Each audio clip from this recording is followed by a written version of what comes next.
Welcome to Disha TV. Group 1 paper valuation పైన ఈరోజు high court సంచలన తీర్పు ఇచ్చింది. ఆ ఎగ్జామ్స్ ఎప్పుడైతే జనరల్ ర్యాంకింగ్స్ ఇచ్చింది కదా, సో వాటన్నిటిని కూడా రద్దు చేస్తూ మళ్ళీ రివాల్యుయేషన్ చేయమని, అది కుదరకపోతే మళ్ళీ ఎగ్జామ్స్ అయినా పెట్టమని చెప్పి ఈరోజు గవర్నమెంట్కి ఆదేశాలు జారీ చేసింది. సో దీని మీద గ్రూప్ 1 ఆస్పిరెంట్స్ కానీ లేదంటే గ్రూప్ 1 ఎగ్జామ్స్ రాసిన వాళ్ళ కొంతమంది మన ఒపీనియన్ తెలుసుకుందాం రండి. అంటే ఇప్పుడు ఎగ్జామ్ రాసిన వాళ్ళు అంటే ర్యాంక్ లిస్ట్లో వాళ్ళ సర్టిఫికేట్ వెరిఫికేషన్ అయిన వాళ్ళు లాస్ అవుతారు. అదే తెలుగులో ఎగ్జామ్ రాసిన వాళ్ళు ఎవరైతే కోర్టుకు వెళ్ళారో మాకు అన్యాయం జరిగిన వాళ్ళు లాస్ అయిపోతారు కదా. సో ఇప్పుడు కోర్టు ఇచ్చిన తీర్పు అది కరెక్టేనా? ఖచ్చితంగా కరెక్టే అండి. ఎందుకంటే ఈ ఎగ్జామ్ చాలా వరకు ఇది ఎన్నో అనుమానాలు ఉండగా ఎగ్జామ్ కండక్ట్ చేశారు. చాలా ప్రిలిమ్స్ కంటే ముందు కూడా చాలా ధర్నాలు ఉద్యమాలు అయినాయి ఇక్కడ అశోక్ నగర్లో. అయినా కానీ గవర్నమెంట్ వాటన్నిటి స్పందించకుండా అది దాని ఎగ్జామ్ అనేది కండక్ట్ చేసింది. దానివల్ల ఏమైందంటే ఈ చాలామంది ఎగ్జామ్ కూడా రాయలేదు. దీంట్లో ఏదో జరుగుతుంది, ఇక రాసిన ఎట్లాగా రాదని అట్లా కొంతమంది రాయలేదు. రాసిన వాళ్ళు కూడా తెలుగు మీడియం వాళ్ళకి చాలా అన్యాయం జరిగింది. దీంట్లో తెలుగు మీడియం వాళ్ళకి చాలా తక్కువ మంది క్వాలిఫై అయ్యారు కదా. మొత్తం ఇంగ్లీష్ మీడియం వాళ్ళు 70-80% వాళ్ళే ఉన్నారు. ఎక్కువ మంది రాసింది ఎవరంటే తెలుగు మీడియం వాళ్ళే, కానీ క్వాలిఫై అయింది మాత్రం ఇంగ్లీష్ మీడియం వాళ్ళు. దానివల్ల తెలుగుకు కూడా చాలా అన్యాయం జరిగింది. ఈ తీర్పు అనేది కొంచెం అలాంటి వాళ్ళకి మంచి ఏమంటాం ఫేవర్గా వచ్చింది, చాలా హ్యాపీగా ఉంది.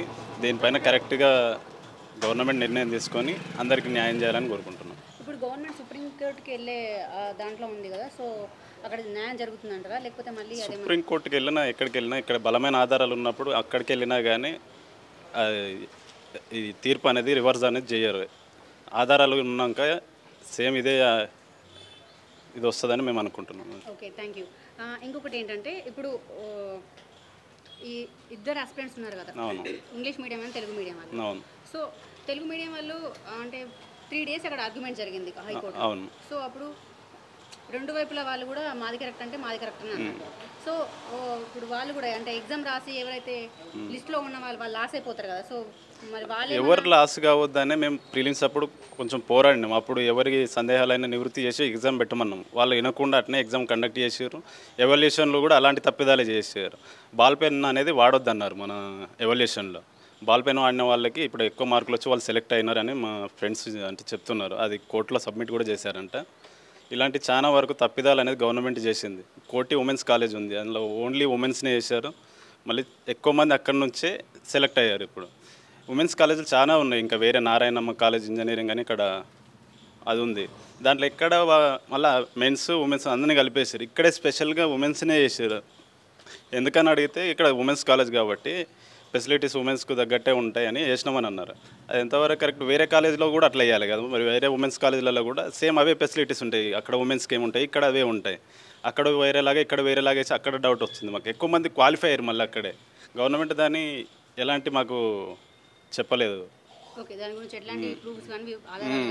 చెప్పలేదు, అదొక్క రీజన్ అని చెప్పింది తప్ప ఇంకా వేరే చెప్పలేదు. మాకు ఎక్కువ డౌట్ వచ్చింది ఏంటంటే ఎక్కువ మంది అక్కడ నుంచి 72 మెంబర్స్ సెలెక్ట్ అయ్యారు అక్కడ నుండి. అవును.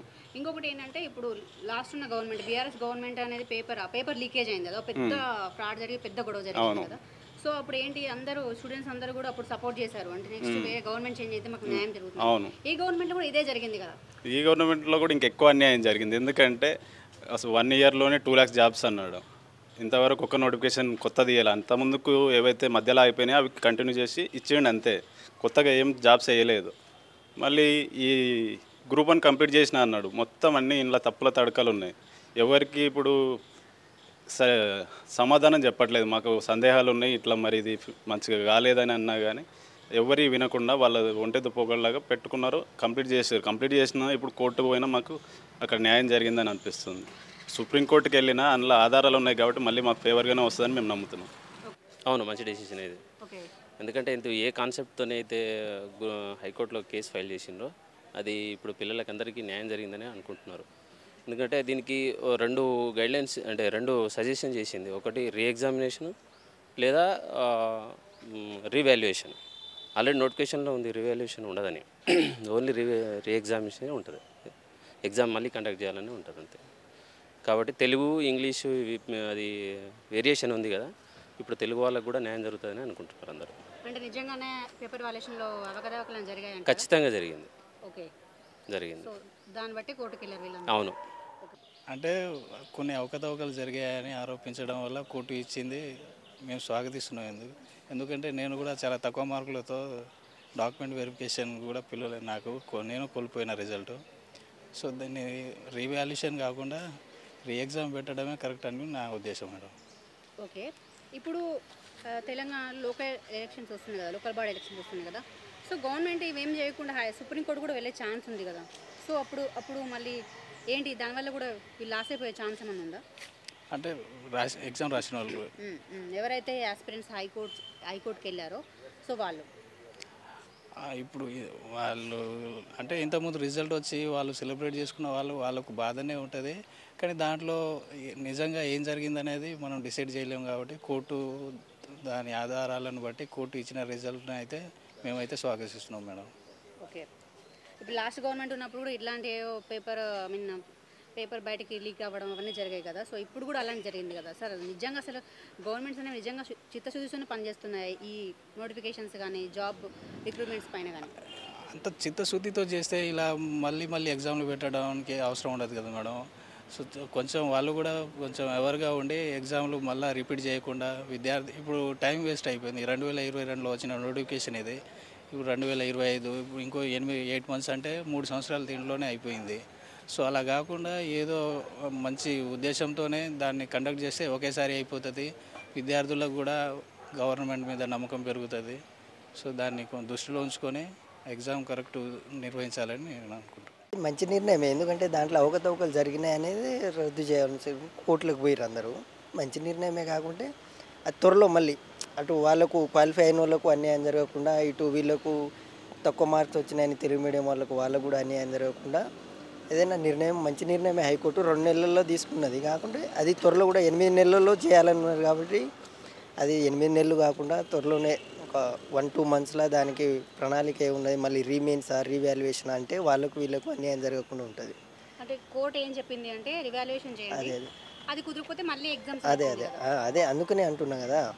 ఏదైనా నిర్ణయం తొందరగా టీజీపీఎస్సీ వాళ్ళు తొందర నిర్ణయం తీసుకున్నారనుకో, క్వాలిఫై అయిన వాళ్ళు ఆల్రెడీ సర్టిఫికేట్ వెరిఫికేషన్ కూడా పోయారు కదా వాళ్ళు. క్వాలిఫై అయిన వాళ్ళకు అన్యాయం జరగకుండా, తెలుగు మీడియం వాళ్ళకు మళ్ళీ అన్యాయం జరగకుండా ఏదైనా నిర్ణయం ఏమైనా ఉంటే తొందరగా చేశాను. ఎందుకంటే దాదాపు 11 సంవత్సరాల తర్వాత నోటిఫికేషను ఇప్పటికీ 2-3 సార్లు 2021 నుండి దీన్నే గ్రూప్ 1 ఒకటే గ్రూప్ 1 అంటారు. కాబట్టి ఈ నిర్ణయం ఏదైనా ఉంటే తొందరగా చేస్తే మంచిగా ఉంటుంది అందరికీ.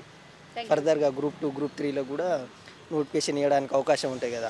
ఇప్పుడు గవర్నమెంట్ కూడా గ్రూప్ 1 కాలేదు కాబట్టి వీటికి కూడా మేము జిఆర్ఎల్ ఇవ్వడానికి అవకాశం లేదు. గ్రూప్ 1 2లో వచ్చిన వాళ్ళు గ్రూప్ 1లో కూడా వస్తున్నారు కాబట్టి బ్యాక్లాగ్ పోస్టులు పడకుండా చూసుకోవాలనుకుంటారు. కాబట్టి ఏ నిర్ణయమైనా తొందరగా వెలువడితే కొంచెం మంచిగా ఉంటుంది. ఒక తెలుగులో రాసిన అభ్యర్థి కోల్పోయింది కాబట్టి తను ఇంకోసారి రాసుకోనికి బెటర్ ఆప్షన్ ఉంటుంది. మించి డిసిషన్ తీసుకున్నారు కోర్టు అని అనుకుంటున్నాను. నిజంగానే అలాంటి ఫ్రాడ్ అనేది జరిగిందంటారా? ఫ్రాడ్ జరిగింది అనుకుంటా. అంటే తెలుగులో రాసిన వాళ్ళంటే నష్టపోయిండ్రు. ఇంగ్లీష్లో వాళ్ళు ఆల్రెడీ యూపీఎస్సీ ప్రిపరేషన్ వాళ్ళు చేసిన వాళ్ళు క్లియర్ చేస్తుండ్రు. తెలుగులో అభ్యర్థి వాడు నష్టపోయింది కాబట్టి ఇది చేసి ఓకే.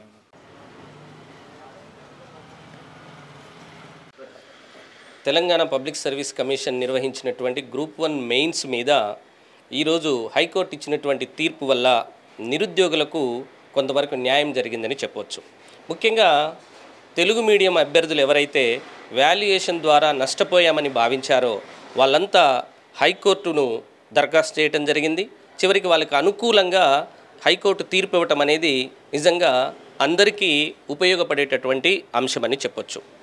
అయితే ఇక్కడ మళ్ళీ మెయిన్స్ పరీక్షలు 8 నెలలలోగా నిర్వహించాలని లేదా 8 నెలల వ్యవధిలోగా రీవాల్యుయేషన్ చేయాలని హైకోర్టు తీర్పు ఇవ్వటం ఏదైతుందో నష్టపోయినటువంటి అభ్యర్థులకు న్యాయం జరిగినట్టుగా భావించవచ్చు. కానీ ఇది పాక్షిక న్యాయం అని నా అభిప్రాయం.